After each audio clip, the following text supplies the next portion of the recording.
Good afternoon, guys. We've got another one for you. Now, I've been quite in English. I've been asked quite a bit about this one, as this is being seen quite often. Now, what you can see is key blades come out, and if I flip that over just so you can see it a bit easier, in that hole there, just near my thumb, there should be a split pin. Now, the split pin goes through. You have a look in there.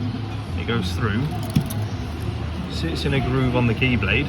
That's that groove just there near my finger, and holds it in. Now when that pin drops out, as sometimes, in fact I've seen it quite often, you can end up losing the blade of your key, and it just drops out. I'm going to now. Just drops out like so, and that happens. Now, if you've ever been told you can only buy a new key, it's wrong.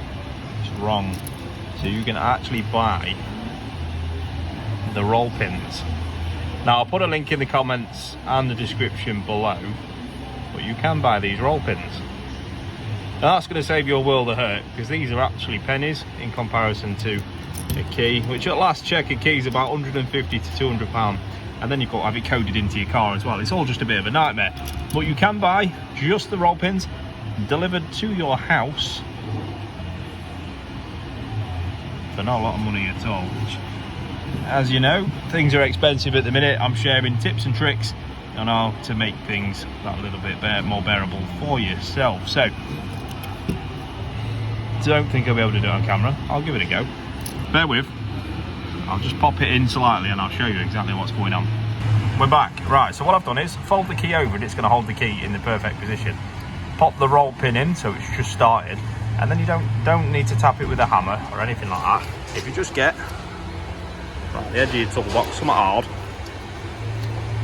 and do it all on camera one-handed, really hard, something hard like that, and just push it in. Now, we'll take a bit of force, and as you can see, we are slowly getting there. Let me use a corner.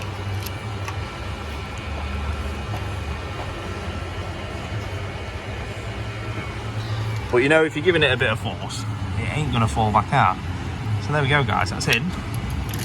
Key's now nice and solid, and like I say, for a fraction of the cost, that's going to save you quite a bit. So I hope this has helped, guys. Please put down in the comments if you want to see any more little tips, little tricks that are going to ultimately save you a little bit of money. So thank you very much, guys. Take it steady, and I will see you again in the next one.